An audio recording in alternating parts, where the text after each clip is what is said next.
নমস্কার বন্ধুরা, কেমন আছেন? ভালো আছেন? আশা করি আপনারা সকলে খুব ভালো আছেন। আমরাও ভালো আছি। তো আগের ভিডিওতে তো আপনারা দেখেছেন আমরা কিছুদিন হলো ব্যাঙ্গালোর এসেছি। তো ব্যাঙ্গালোরে এসে অনেক জায়গায় ঘুরেওছি এবং ঘুরছি। তো আমরা এখন যাচ্ছি কাটিগুড়ি স্টেশন, কাটিগুড়ি মেট্রো স্টেশন। আপনারা তো থাম্বনেল দেখে বুঝেই গেছেন যে আমরা কোথায় যাচ্ছি। হ্যাঁ, আমরা ইস্কন টেম্পল যাচ্ছি, ব্যাঙ্গালোরের ইস্কন টেম্পল। ইন্ডিয়ার মধ্যে সবথেকে বড় ইস্কন টেম্পল এই ব্যাঙ্গালোরেরটাই। খুব সুন্দর দেখতে। চলুন আমার সঙ্গে আপনারাও ঘুরে দেখবেন। আপনারা এই যে বাজারের দোকানগুলো দেখতে পাচ্ছেন, এটা হচ্ছে কাটিগুড়ি বাজার। তো আপনারা এখানে সমস্ত কিছু পাবেন। আপনারা যারা ভাবছেন যে ব্যাঙ্গালোরে আপনারা ট্রিটমেন্ট পারপাস আসবেন, তো আপনারা এখানে থাকতে পারেন। পুরো বাঙালি পরিবেশ, এখানে থাকার জায়গা, খাওয়ার জায়গা সব কিছু আছে এবং রিজনেবল প্রাইসের মধ্যে আপনারা সব কিছু পেয়ে যাবেন। এখানে কাঁথা, কম্বল, জামা কাপড়, জল, খাবার দাবার সব কিছু পাওয়া যায়। ইভেন এখানে থাকার জন্য রিজনেবল প্রাইসে অনেক রুমও পাওয়া যায়। আপনারা যদি চান তাহলে আমি আলাদা করে সব কিছু ডিটেলস আপনাদেরকে জানিয়ে দেবো। এই যে আপনারা এই সবজির দোকানগুলো দেখছেন না, এরা খুব সুন্দরভাবে বাংলায় কথা বলতে পারে।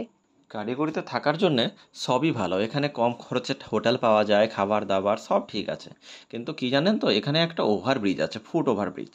মানে কারিগরি যে রেলওয়ে স্টেশনটা আছে ওটাকে পার করার জন্য এটা আছে। কিন্তু এটা এতটাই হাঁটতে হয়, এখানে সমস্ত মানুষ বিরক্ত হয়ে যায়।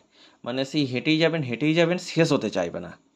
এই দেখেন, এখন আমরা চলে এসেছি এই ওভারব্রিজটার কথাই আমি বলছিলাম। দেখতেই পাচ্ছেন আমি এখানে ম্যাক্সিমাম স্পিডটা বাড়িয়ে দেখাচ্ছি আপনাদেরকে, কিন্তু তবুও দেখুন রাস্তা শেষই হচ্ছে না। সৌমি তো একদম বিরক্ত হয়ে যাচ্ছিল। শুধুমাত্র এই ওভারব্রিজটার জন্যেই একটু অসুবিধা হয়, বাকি এখানে সবই ভালো। এই ওভারব্রিজটা পার হতে মানুষ ফ্রাস্ট্রেট হয়ে যায় পুরো। এই ওভারব্রিজটা দেখলেই না আমার মাথা গরম হয়ে যায়, বড্ড বাজে। হাঁটতে হাঁটতে পায়ে এতটাই ব্যথা ধরে যায়, ভালো লাগে না। আমার মুখ চোখ দেখে আপনারা বুঝতেই পারছেন যে আমি কতটা বিরক্তি হয়ে গেছি।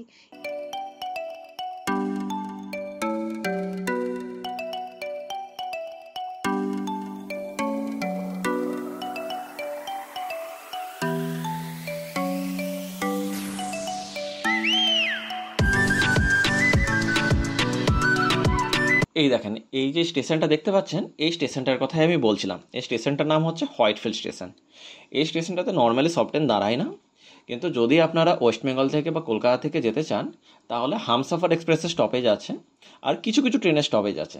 যদি আপনারা যেতে চান তো আপনারা একটু চেক করে নেবেন যে কোনো ট্রেনের স্টপেজ আছে কি না। আবার অনেক ট্রেন দেখবেন ওখানে এমনিতেই দাঁড়িয়ে যায়, স্টপেজ নেই বাট দাঁড়িয়ে যায়। যদি দাঁড়িয়ে যায় তো নেমে পড়বেন। এইটা হচ্ছে কাটিগুড়ি বাস স্ট্যান্ড। এখানে মোটামুটি সমস্ত রুটেরই ব্যাঙ্গালোরের বাস পাওয়া যায়। আপনারা যদি চান যে কোথাও বাসে যাবেন ঘুরতে বা কোনো কাজে, তো আপনারা এখান থেকে বাস পেয়ে যেতে পারেন। এখান থেকে আপনারা এয়ারপোর্টেরও বাস পেয়ে যাবেন। আমরা যখন ব্যাঙ্গালোর যাই তখন সবে সবে মেট্রোটা চালু হয়েছে। তো আমরা যে ইস্কন টেম্পল যাব, এটা কিন্তু এখান থেকে ডাইরেক্ট যাওয়া যাবে না, মিডিলে একবার আমাদেরকে চেঞ্জ করতে হবে। কাটিগুড়ি মেট্রো থেকে ম্যাজিস্ট্রেট মেট্রো, দেন ম্যাজিস্ট্রেট মেট্রো থেকে মহালক্ষ্মী মেট্রো। আমরা মহালক্ষ্মী পর্যন্ত টিকিটটা কাটিগুড়ি থেকেই কেটে নিয়েছিলাম। দেখছেন পুরো মেট্রোটা পুরো ফাঁকা, একদম খালি। নতুন নতুন স্টার্ট হয়েছে তো ওই জন্য অত ভিড়টা নেই।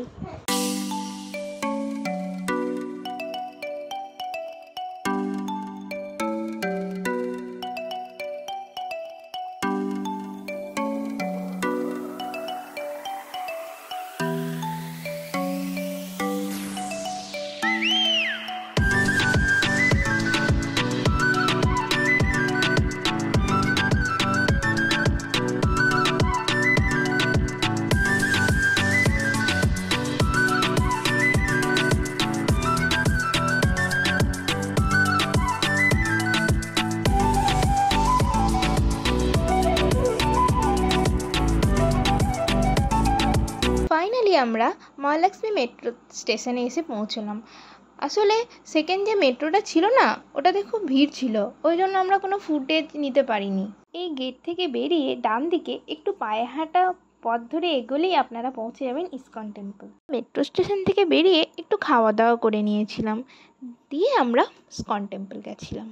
এই দেখুন আমরা ইস্কন টেম্পল পৌঁছে গেছি। এটাই হচ্ছে ইস্কন টেম্পলের মেন গেট। তো চলুন আমার সঙ্গে আপনারাও ভেতরে ঢুকুন। এর টাইমিংটা আপনারা একটু ভিডিওটা পজ করে দেখে নেবেন, কখন খোলা থাকে আর কখন বন্ধ হয়। আমি স্ক্রিনে দিয়ে দিলাম।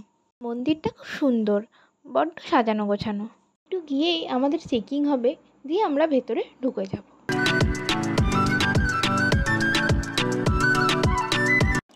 আমরা এই চেকিংটার কথাই আপনাদেরকে বলছিলাম। ফাইনালি আমরা চেকিং কমপ্লিট করে আস্তে আস্তে ভেতরের দিকে যাচ্ছি।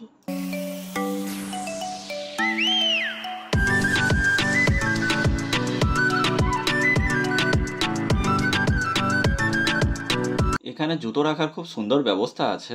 মানুষের জুতো রাখার জন্য 5 টাকা করে নেয়, কিন্তু তার বিনিময়ে একটা কুপন দেয় আর আপনাদের জুতো একদম পুরো সেফলি থাকে এখানে। পুরো রাস্তার মধ্যেই ওয়াশরুম আপনারা পেয়ে যাবেন। ওয়াশরুম, হাত ধোয়া জলের কল এগুলো পেয়েই যাবেন, কোনো অসুবিধা হবে না।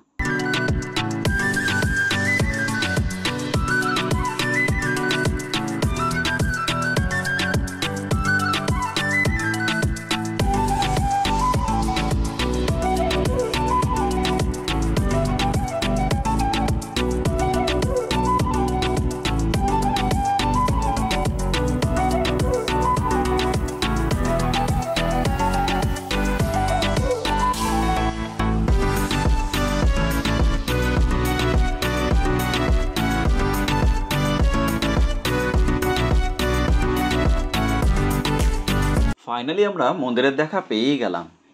এবার এই সিঁড়ি দিয়ে আমরা আস্তে আস্তে ভেতরের দিকে ঢুকবো। এটা খুব সুন্দর দেখতে, জানেন, আর চারিপাশটাও খুব সুন্দরভাবে সাজানো গোছানো। আর যখন মেট্রোগুলো পাশ দিয়ে যায় তখন দেখতে অসাধারণ লাগে। মন্দিরটার আরেকটি নাম আছে জানেন তো, শ্রী রাধাকৃষ্ণ টেম্পল।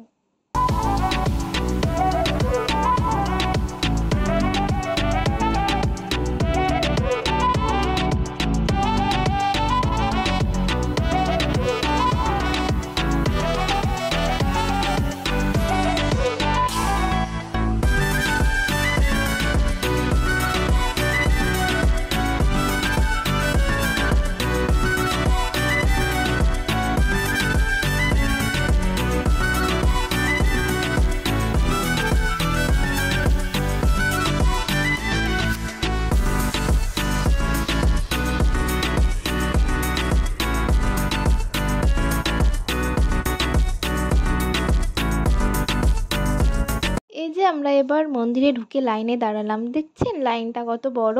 হ্যাঁ, তাহলে আমার সঙ্গে আপনারাও চলুন মন্দিরের ভেতর। এই লাইনে যখন আমরা দাঁড়াই না, তখন সবাই একটা মন্ত্র জপ করছিল। কি বলুন তো, হরে কৃষ্ণ কৃষ্ণ কৃষ্ণ হরে হরে, হরে রাম রাম রাম হরে হরে। এই পাউঠিগুলো দেখতে পাচ্ছেন? আমরা মন্ত্রটা একবার করে জপ করছিলাম আর একটা করে পাউঠি এগিয়ে যাচ্ছিলাম। এইভাবেই আমরা আস্তে আস্তে আগের দিকে এগোচ্ছিলাম। আমি প্রথমে ভেবেছিলাম যে এটাই হয়তো মেন মন্দির, কিন্তু এটা মেন মন্দির নয়। এখানে কিছু ঠাকুর ছিল। এই মুহূর্তে আমার ঠাকুরগুলোর নাম ঠিক মনে পড়ছে না। তো এই ঠাকুরগুলোর দর্শন করে প্রণাম করে আমরা এখন ইস্কনের যে মেন মন্দির, রাধাকৃষ্ণ মন্দির, সেখানে আমরা যাচ্ছি। এখানে ফটো তোলা বা ক্যামেরা বা ফোন কিছু অ্যালাউড ছিল না, ওই জন্য আমরা কোনো ক্যাপচার নিতে পারিনি। আপনাদের যদি কারো পুজো দেওয়ার ইচ্ছে থাকে তাহলে আপনারা এই বাইরেটা থেকে আপনারা পুজোর ডালি নিয়ে নিতে পারেন। পুজোর ডালাগুলো 50 টাকা, 100 টাকা কি 200 টাকা এরম বিভিন্ন প্রাইসের ছিল। আপনাদের পছন্দ মতো আপনারা নিয়ে নিতে পারেন।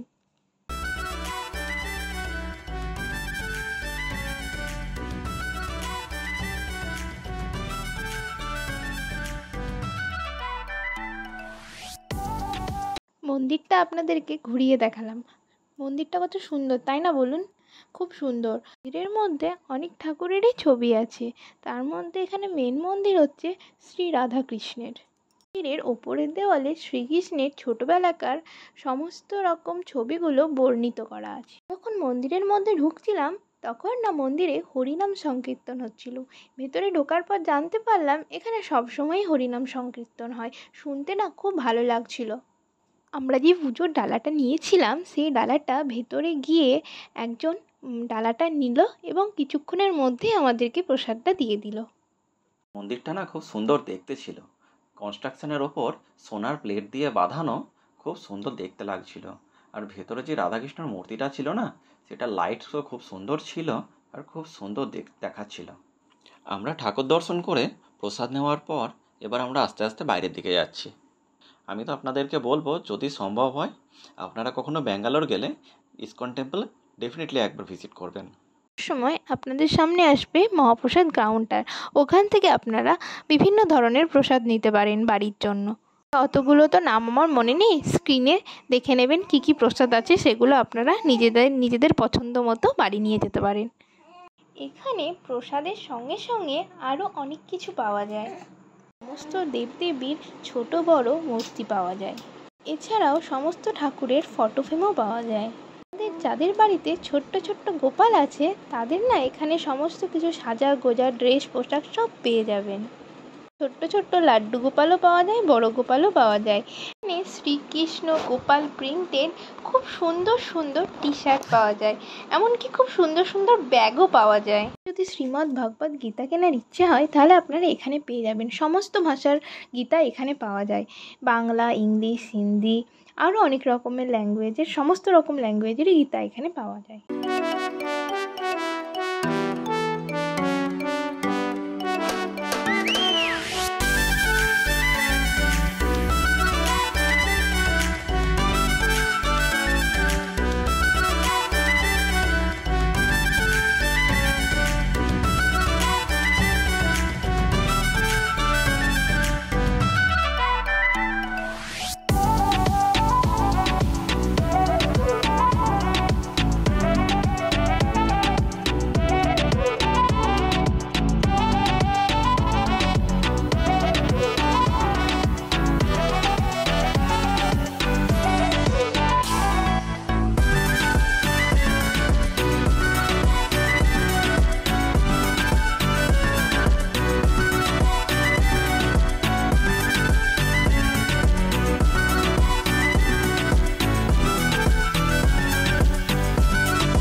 এবার আমরা চলে এসেছি ফুড কাউন্টারটায়।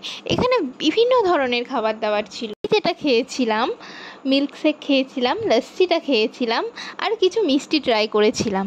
পাওয়া যায় আপনারা দেখতেই পাচ্ছেন veg pizza, paneer pizza, French fry, pakora, sandwich, milkshake, lassi, আরও অনেক কিছু পাওয়া যায়। নামগুলো এই মুহূর্তে আমার ঠিক মনে পড়ছে না, আপনারা ভিডিওটা দেখুন, দেখবেন সমস্ত রকমের খাবারগুলো এখানে রয়েছে।